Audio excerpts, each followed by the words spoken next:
Hello, you big, beautiful, fantastic rock. One more again. Uh, Welcome to the podcast, Brothers of Many Words. I'm your host, RP. King Mackie. Special guest King Christopher. King Christopher. We are short one king tonight. He's going to step back from the book club for a little bit, but he will be with us on open mic night. We wish the best for young King and hope to have him back soon. How's everybody doing this evening? Loving life, brother man. How about you? I'm doing good, man. The kids on spring break. It's been a beautiful chaos to say the least. It's always go gadget go for sure before kids. There's no doubt. There's no doubt. Daddy. Okay, Gotta love it, man. Gotta love it, because one day you won't be hearing that no more. it's coming fast too. It's coming fast. Grandpa. Oh, your baby's too young. But I'm just saying, though. Oh, I know man. what you One mean. day. Yeah, one day. One day, absolutely. A little bit of words of positivity here this evening. Yes, sir. I hope you realize that every day is a fresh start for you. Every sunrise is a new chapter in your life waiting to be written. And that applies to all of us. When your eyeballs open, you got another shot. You got another shot to do things better. And I encourage you to do your best to take advantage of it. Tomorrow is promised to no one. Give each day your best shot, each and every day. Each and every day. All That's right. right.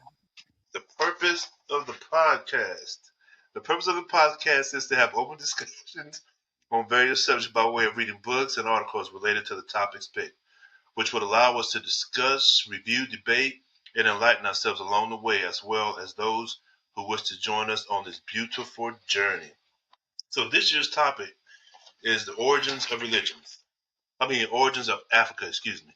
The origins of Africa are deeply rooted in the continent's role as the cradle of humanity. All modern humans, Homo sapiens, share a common origin in Africa, as supported by genetic, fossil, and archaeological evidence. This subject is very powerful, explosive, passionate, and absolutely very energetic. No doubt about it. So this is the book. The book, if you can see that there, introductions to African civilizations. We're on the last two chapters, and it's been a beautiful book so far. Very informative, a lot of great information. Mr. Jackson is, in my opinion, is a good author. There's no doubt about it in my book. So we kick off tonight here, Mr. King Mr. King Haru. We're gonna kick us off tonight. All right. So I have pages 283 to 237 of the introduction of African civilization. So let's get to it. There are two key sections of this book between these pages. Number one is Zimbabwe and Monatapia and other kingdoms of the interior. And then number two, we have the destruction of African culture. These chapters transition from describing advanced African civilization to explaining how colonization and outside forces dismantled many of those systems. Okay, so my summary is advanced civilizations in Southern Africa.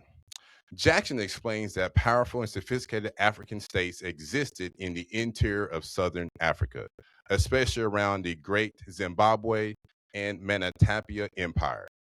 These societies built large stone cities without mortar, controlled major gold trade networks within the Indian Ocean world, had organized political systems, and strong economic influence.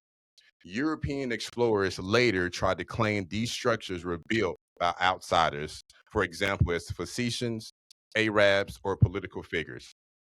Because they refused to believe these Africans built such an advanced city, Jackson argues this was a deliberate distortion of history. All right. Continue on my summary. Wealth and global trade networks. The region's wealth came primarily from gold mining, trade routes linking Africa to Arabia, India, and Asia, also merchants along the Swahili coast. These networks show Africa was part of a global economic system long before European colonization. The destruction of African institutions. The second section of these pages shifts to a dark theme: the systematic dismantling of African societies. Jackson argues that destruction happened through several forces: European colonial conquest, missionary influence, economic exploitation, and cultural erasure. Colonial systems replaced African institutions with European political, economical, and religious structures, weakening traditional governance and knowledge systems. So here are my three important points. Um, Jackson explains that kingdoms like those surrounding Great Zimbabwe and Manatapia Empire grew powerful, largely because they controlled gold mines and trade routes connected to the Indian trade network, as we mentioned before. European powers eventually moved to dominate these regions because of that wealth. So modern parallel is what I want to kind of bring into this conversation. Many global tensions still revolve around resource-rich regions, especially in Africa, where nations possess cobalt, which is critical for batteries, lithium, rare earth minerals, and oil and gas. Countries and corporations compete heavily for these minerals because they drive modern technology and military industries. Um, Number two is control of trade routes. So, global influence. Jackson describes how African states um, prospered because they were part of a major international trade system linking Africa, Arabia, India, and Asia. Whoever controlled the trade routes had economic leverage and political power. This idea mirrors geopolitical theories such as heartland theory, which argues that control over strategic geographical areas leads to control of world trade and influence. Um, and I wanted to go through the heartland theories. Let me explain a little bit of that real quick, if you guys don't mind. So, the heartland theory Yeah. is a foundational concept in geopolitical introduced by British geographer Sir Halford Mackinder in his 1904 paper, The Geographical Pivot of History. It argues that control of the central landmass of Eurasia, they so called heartland, provides the key to global power. The idea shaped 20th century strategic thinking and continues to influence geopolitical analysis today. Um, Mr. Mackinder, his famous dictum is quote, "Who rules East Europe commands the heartland. Who rules the heartland commands the world island. Who rules the world island commands the world." Close quotes. Okay. So it's a little bit about the heartland theory. But number three of my bullet points is cultural influence shapes political power. Jackson argues that colonial powers did more than take land and resources. They reshaped education, religion, and culture identity. By replacing indigenous systems with European ones, colonial authorities created long term dependency and ideology influence. All right. So power is no longer only military, it also includes information and cultural dominance. But the larger pattern Jackson hints at is that civilizations often rise or fall based upon three things: control of resources, control of trade and networks, and control of cultural narratives. All right. And in my conclusion, I would like to state this: long before modern geopolitical theories existed, Africa's civilizations were already controlled major global trade networks. Centuries before the concept of the heartland theory was proposed by Halford Mackinder in 1904, African kingdoms such as centered around Great Zimbabwe and the kingdoms of Matapia were already controlling vital trade routes connecting the interior of Africa to the Indian Ocean trade network. Through gold, ivory, and merchant exchanges with Arabia, India, and Asia. African states played a central role in world commerce. In other words, what later became geopolitical theory was already historic reality. Control of strategic regions and trade condors meant economic power and global influence. I thank you for your time, but that was my pages 283 to 317.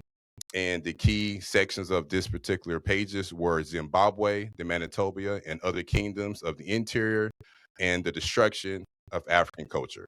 Thank you. It's phenomenal, man. Phenomenal, brother. All right. Want to go ahead and move on? Thank you, sir. Thank you, sir. Sure. All right. So I was assigned pages 317 to page 334, which kind of dips into both chapters.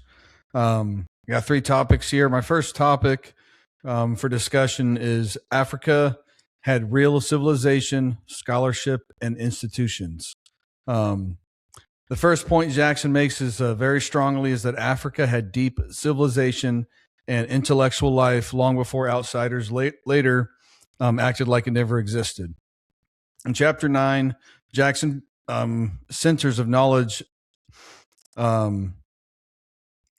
In ancient Egypt, there's a city called Thebes, and Thebes had an amazing culture. Also, Alexandria, the great libraries of the Moorish world, and Timbuktu.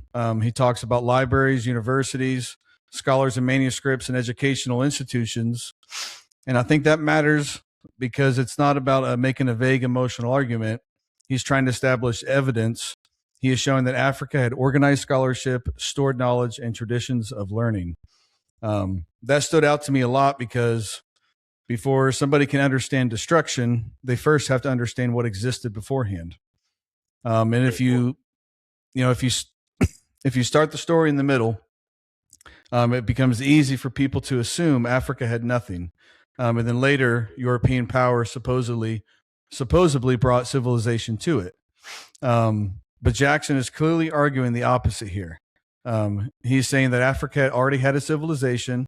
It already had literacy and scholarship, architecture, trade, political systems, and education culture. So when these things were later damaged or erased, it created the false impression that they had never been there in the first place. So I think the most important parts of these chapters Jackson is trying to correct is the memory of Africa. He's trying to tell us, the reader, that history didn't begin when Europeans showed up. I think it's a very important point because people are taught a false beginning that everything that in order to Africa has been distorted because of the European influence. Now we'll move on to the second topic. Africulture was deliberately damaged. I think this is a pretty important. Jackson does not describe the decline of African culture as something natural, accidental, or self-inflicted in any simple way. He presents it as something done through invasion, slavery, exploitation, colonialism, and ideology. So he gives example after example. He talks about Thebes being looted. He talks about Alexandria, the destruction of knowledge there, Timbuktu, and the breaking apart of the scholarly society. East Africa cities like Kilwa, Mombasa, where the Europeans first arrived, appearing as outsiders, seeing access, later returned with force, plunder, and control over the trade. Then he goes on further to expand his argument, the books and cities to the people of these places. That's where the chapter really kind of, to me, is a big point, is these countries were kind of like the Portuguese, kind of the Spaniards floated down, acted like they were friends, like they were kind of interested in the area, scoping it out, right? And then they left and they come back and they freaking conquered it. Right. So I think that pretty much sums up that point right there. And just to dig into the last chapter of Africa Rising once more. Um, Jackson starts with the 1945 Pan African Congress in Manchester and in the 1946 conference in Bamako. He presents those as major turning points. These meetings matter because they show Africans and African descended thinkers beginning to organize politically around freedom, autonomy, and self government. He mentions leaders like W.E.B. Du Bois, Kawam, Nkrumah, Jomo Kenyatta, and later Sekou Toure. And what starts to emerge is continental pattern after beginning to think politically as a rising force instead of just a colonized object. Jackson moves on country by country, showing what the resurgence looked like as he talks about the big areas like Ghana, New Guinea, Nigeria, the Ivory Coast, and many other countries throughout Africa. And what I appreciate about Jackson is he does not make a resurgence sound easy. He doesn't pretend independence is automatically just fixes everything. He talks about how there's a lot of coups, instability, civil war, outside interference, regional division, and the challenge of building strong institutions after a long domination from the Europeans. Nigeria is a good example of that. Independence comes, but unity is still fragile. Nigeria kept on going up and down, up and down. Congo is another example of that. But the freedom with the Congos, it came from an outside entrance. A lot of the French were involved in them gaining their independence. So the strongest takeaway in that in chapter 10 right there for me is Africa is no longer simply being acted upon.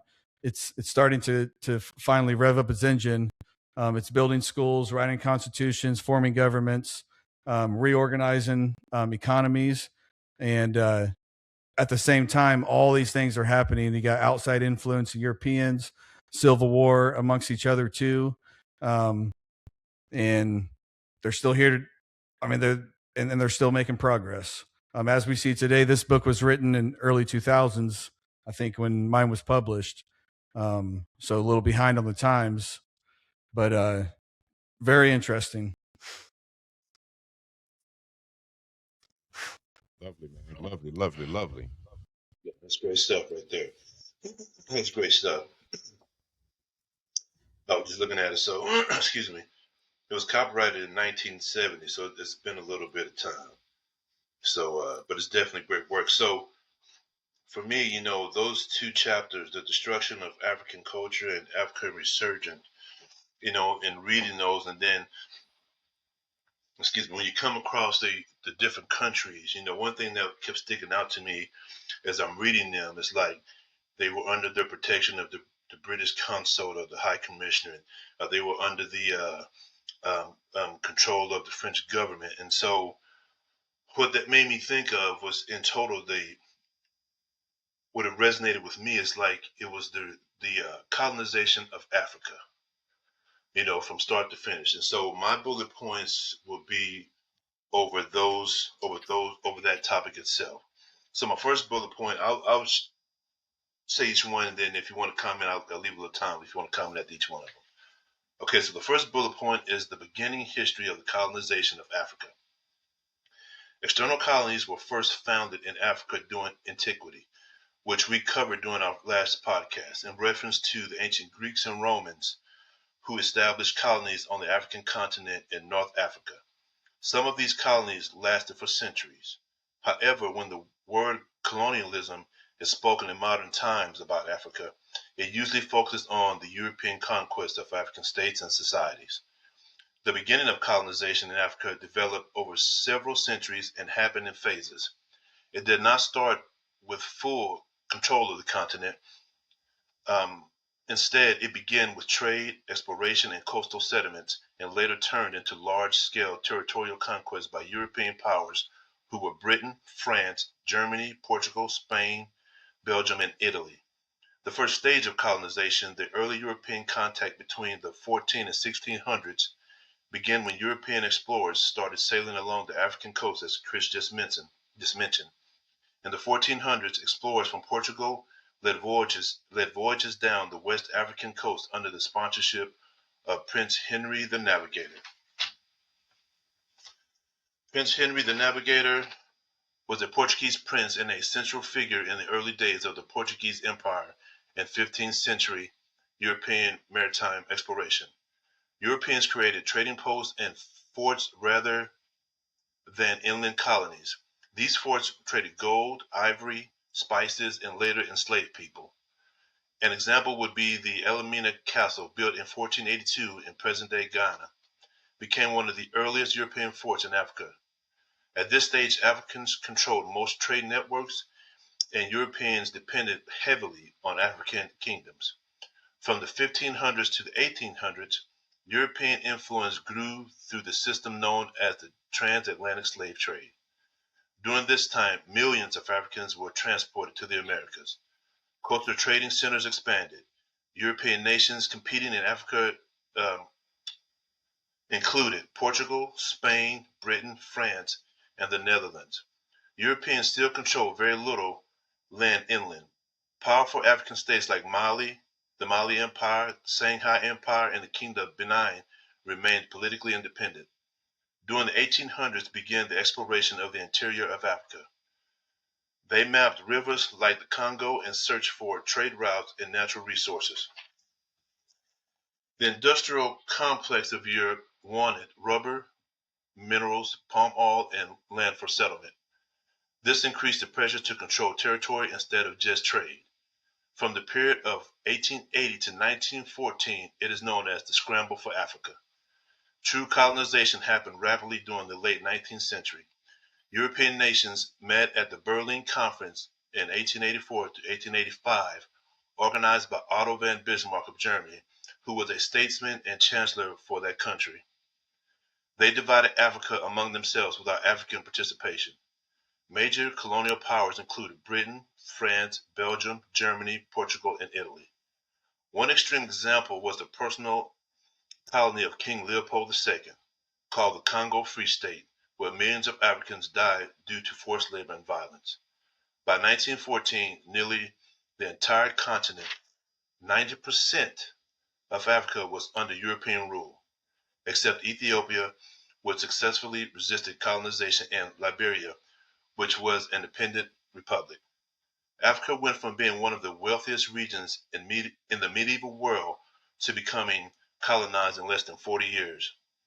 That shift is one of the most dramatic turning points in world history. That's bullet point number 1. Any thoughts on that? Should have kept going. Go keep. Bullet point number 2. What impact did colonization have on African culture, society, psychology, economically, and philosophically? Culturally, colonization led to significant cultural and social upheaval. Traditional power structures were dismantled, and colonial rules often favored certain ethnic groups, creating divisions and rivalries that persist to this day.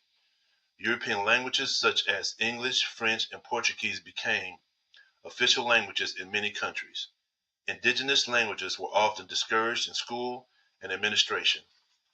Religiously, Christian missionary activity expanded rapidly. Traditional African spiritual systems were often labeled primitive and pagan. Educationally, colonial education systems emphasized European history and values. African knowledge systems, histories, and philosophies were frequently marginalized. Many colonial schools promoted European literature while ignoring African intellectual traditions. Socially, colonial rule altered social structures and community organization. Colonial powers drew artificial borders without considering ethnic or cultural divisions. This grouped rival communities together and split ethnic groups across countries. Borders created at the Berlin Conference still define most African states today. New social hierarchies were implemented, which created racial and administrative hierarchies with Europeans at the top. Colonial economies built cities around ports, railways, and mines. This disrupted traditional rural life and migration patterns. Philosophically, psychologically, colonialism affected the way how people saw themselves in their history. It internalized inferiority. Colonial ideology often portrayed African cultures as inferior to European civilization. Generations were taught that progress meant becoming more European. Identity conflict. Many Africans grew up balancing indigenous identities with colonial cultural expectations. Cultural dislocation. Some communities lost historical knowledge due to the suppression of oral traditions and institutions. Economically, economically, the economic impact on colonization was profound.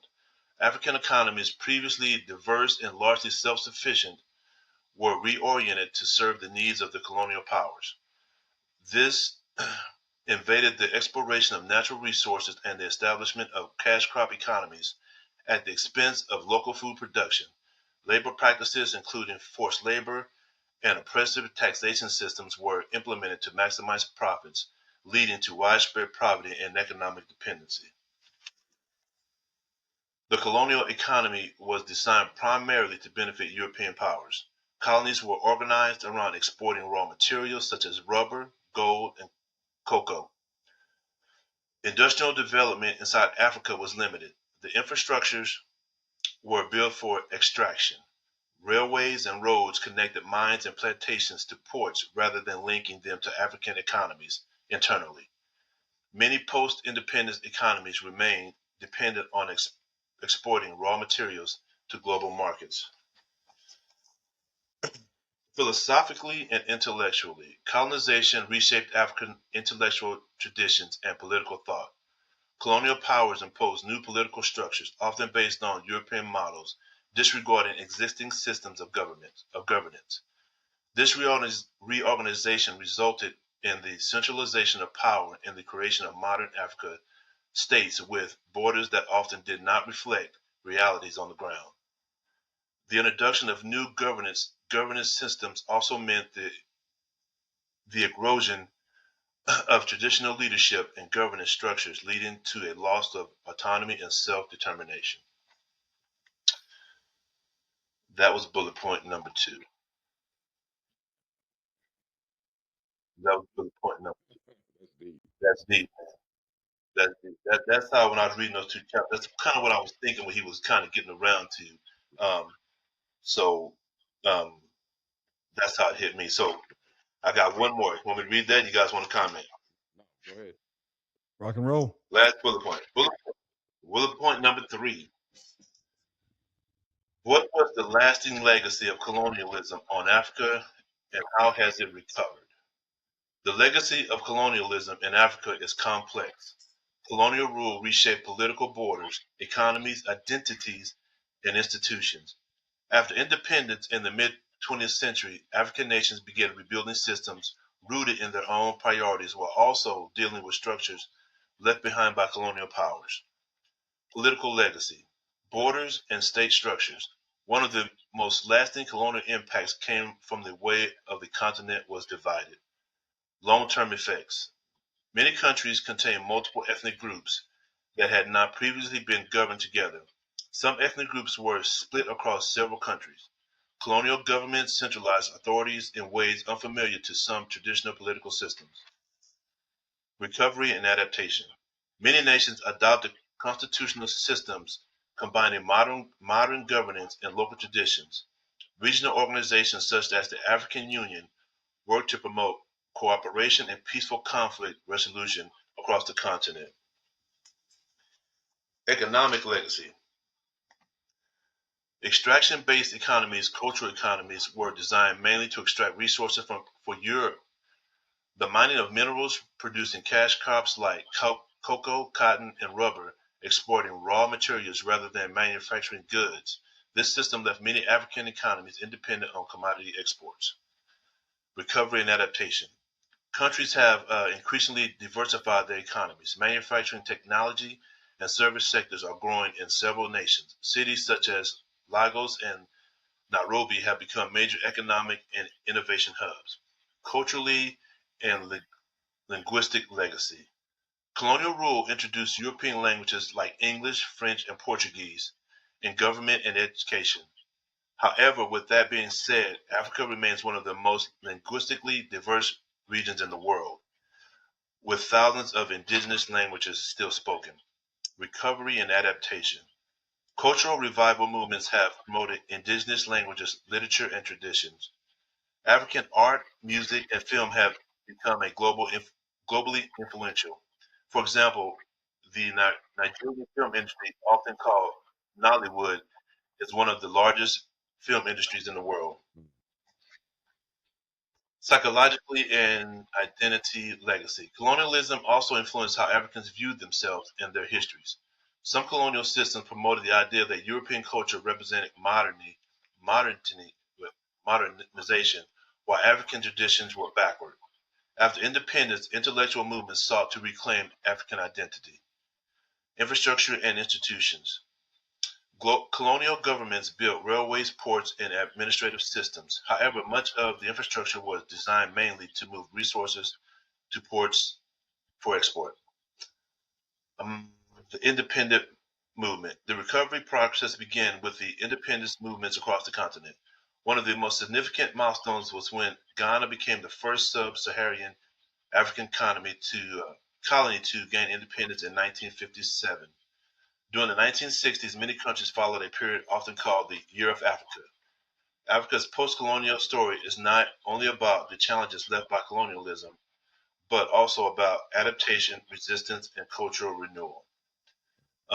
Listen, I that's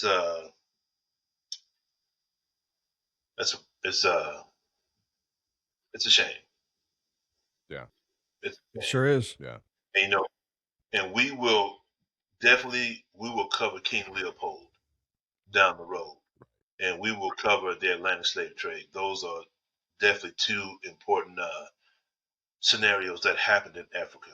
Um, we will cover those, but I thought, how all that went down is wild. Yeah. Yeah. Africa is huge. It's a huge country, Mhm.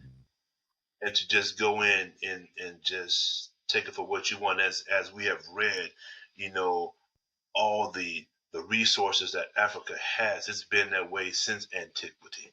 Right. Um, most of the resources that support Western civilization comes from Africa.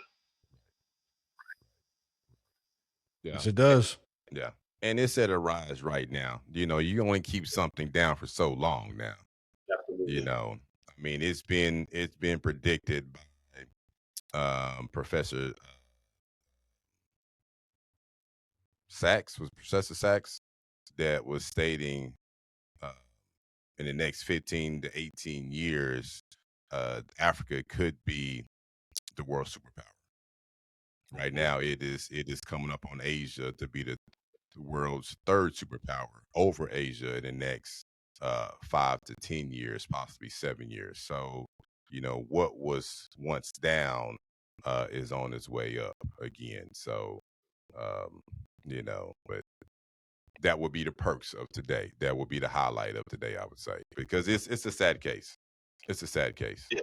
And when you read it, no Yes. matter who you are, and I think the number one thing that comes with this, and even that comes with this, is that every person that is on this earth, this great rock, should have some sense of um I don't want to use the word anger, but if Africa is the home of mankind, that means everybody has been, um, disemboweled from their own lineage, in a sense. Yes. You know what I mean? Yes. A Yes. piece of the pie of not only Africa but other countries too, as well, and other tribes. But anyway, have been ripped away from everybody.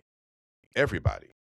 This is world history that has been literally erased, you know? And so there should be some type of in everybody to want to understand who and where they came from.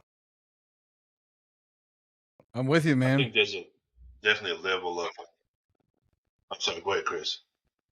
I was saying I agree with you, brother, and I hope in the future, if Africa does become a superpower once again, that it doesn't do that over through dictatorship, um, that it can actually become a republic of free people, and then with the ability and hopes without government oversight to actually see what's under the ground in Africa and what they've been holding back, because there is a lot of discoveries that's been made, and the governments there's too much going on for anyone to actually discover anything. And anytime there's a new discovery, a government goes in and covers up, and then doesn't really let us know what they actually discovered. We Right. just hear the back end and rumors and whatnot. Um, them becoming a superpower with the ability to actually uncover these secrets may be the key to unifying the world. Mm-hmm. Yeah. I agree with you. Yeah, I do. With you, I think there's a level of comfortableness with to what the point Haru was talking about, a little bit more for people to find out what's going on. People are very comfortable. So if you didn't have to travel that road, why would you? Why would you want to see what's going on? Because if you were raised a certain way, and it's been embedded in you and drilled into you and taught into you, or taught to you, that this is the way and this is the only way, you're probably not going to have that to go out there and search for that knowledge. Again, why would you? Your life is comfortable. However, we are different in that regard. It's like, why not? Where did things start? Why did this happen? Why is there separation? This and that and the other. Very powerful book, and Chris made a good point as well too, man. That I got some reading the questions. colonization. Yeah, I know you do, King. I know you do. I know you do. I know you do. Go ahead and spit them out. Go ahead and spit them out. All right, man. So first question we got here: what do you think Jackson most wants the reader to understand in Chapter 9? That African culture was destroyed, that it was later denied, or that both happened together? And me personally, I think the African culture was destroyed and denied at the same time. Right. Yeah. Yeah, I have to agree. It was definitely dismantled. And I don't think things were rewritten either. You know what I mean? I believe things were also taken. You see what I'm saying? You don't try to Yes. reinvent the wheel of anything. We've read that even before, and I believe or we discussed this in our previous podcast of how things were taken and then used as their own. But I'm with you on Chris. I think it was definitely dismantled and then ultimately denied. No, I'm in agreement with you gentlemen as well. It's with both of them. It surely was destroyed and dismantled with much purpose and much vigor and with much greed. That there's no doubt about it. Yeah. No, I agree with you. That's a great question. I agree. Both of those are in Um, play. yes, sir, man. Then I got another question. And for me, this question, my answer is going to be a little bit long, but me personally, this is what I got from the most out of these two chapters. Um, and here's the question: if people are all one human race, how should we talk honestly about the destruction Jackson describes without turning the conversation into more racial division instead of deeper understanding? Um, Talking about the slave trade and how it got going in Africa in terms of the Western world, I want to read this insert that Jackson puts in it's the very end of chapter 9. It's the appendix of chapter 9, cited by J.C. DeGraff Johnson in African Glory, page 51 to page 52. And they're saying this is a statement of Henry Junod, a prominent Swiss Protestant missionary. And it states, I speak of resignation. It is necessary to the blacks, for despite all that has been written on the fundamental exum of the absolute equality of mankind, that they are an inferior race, a race made to serve.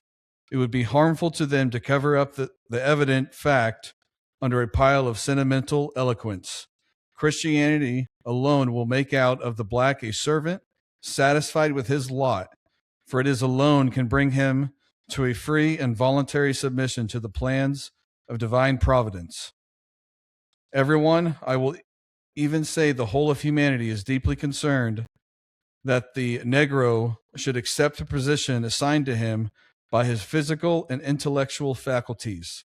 Without the arms of the natives, the gold mines of Johannesburg, which have built up the prosperity of South Africa, would cease to exist from one day to the next, for it is these arms which accomplish the entire manual labor in the extracting of gold. Then again, when we consider the eminent plains of the coast of Delgado, the valleys of Nakahamuti, and the Limpopo and the Zambezi, how could these fertile territories be exploited if the blacks refused their aid? And just to end with that question,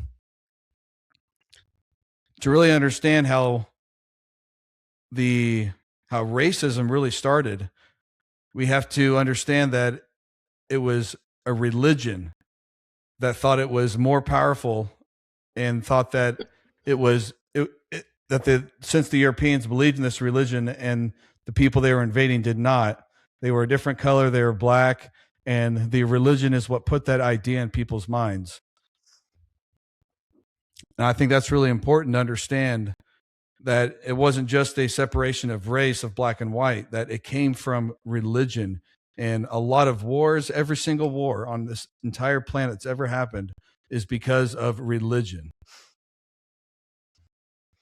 And I love Jesus Christ, and I'm a believer in Christ, and I believe in his teachings, but I do not believe in religion, because religion demands power over someone else, and that you have a higher divinity to someone else, and so they should listen to you. And this is what it causes.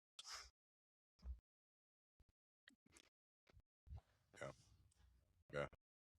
Wow. Robert, you want to jump on? That's another powerful question. Is that possible these days to have a discussion, about the beginnings without, racial the racial division of it? I don't know. Most people can't get past that. The separation of skin is so powerful for them. And to what you mentioned about Christianity, I think that's absolutely correct. I'll say this too. So, since you just said, since people are all one human race, at one point in time on this earth, that it was just black people. At one point in time on this earth, it was just black people, and you can't dispute that if you like. I encourage you to pick up a book and do some research, and you will eventually come to that conclusion. And so, with that being said, we're all one race, but it just, even the Romans didn't. There were light skin, dark skin, but they didn't view people. There was no division because of the color of your skin. They didn't view people in that way. Even the ones that they wouldn't conquer, it didn't matter. There were intermarriages and all this stuff, but it wasn't because of the color of your skin. It was mainly because of your civilization and who you were that they conquered, that so to speak. But it wasn't never, you were enslaved because of the color of your skin. And you're dead on with Christianity bringing that separation into that, and making that a powerful separation, which is strong in the world today still. But more specific on the Christianity part, it specifically comes from the Christian Europeans. Yes. Yeah. Yes. You know what? I really believe that we have more declassification or classification than racism. I think it's more about classification, and even what, Chris brought up about the Christian, the church, and it was about money. It was about power, so even right now, or you think about the conquering of the United States before it was even in existence. It wasn't the rich men used the poor man, and I use these terms because it's how the world uses it. But the rich white man used the poor white man to conquer the United States. You know what I mean? Yes. Because Britain was overconsumed with filth and with rapers and murderers and young kids, and they dumped people into the United States that seen and realized that they had a second chance or a second opportunity to gather some type of resources, where that came down to gold, land, whatever that was for them. So, but when we talk about the racial division and how we can discuss it based upon Chris's question, is that every person in this world should have, like I said, should have some sense of animosity, right? Because they are part of the African mankind. And if you deny that, then, like the Bible says, when you deny God every day, when you deny a part of you, you're denying God, whether that's whatever that may be. So I'm with Robert too, because it's hard to discuss this without talking about the so-called racism. But then again, I do believe it's some classification in there that brought the second layer of that, which became racism. But if you were always worth less, you were always treated less. Period. Whatever color you were. And when we think about even the Europeans, I don't even like using that, because when you think about Rome and the Celtics, they were both light skinned or white people, if you would say. You know what I mean? In the time that Rome conquered the Celtics. And so it was white on white. You know what I mean? And like Robert said, it wasn't based upon racism, it's based upon really classification, because they were considered savages and didn't have the mannerism of the Romans. You know what I mean? And so, and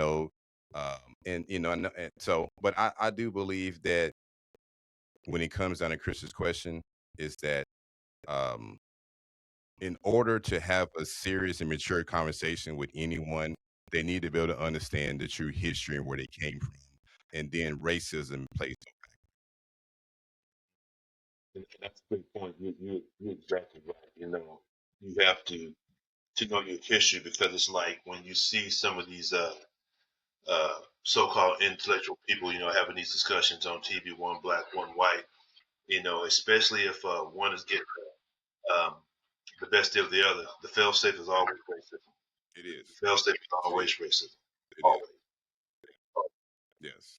And that goes for both sides. I mean, Yes. I've been pulled over hundreds of times, and I never got shot. I never been talked Yes. too crazy.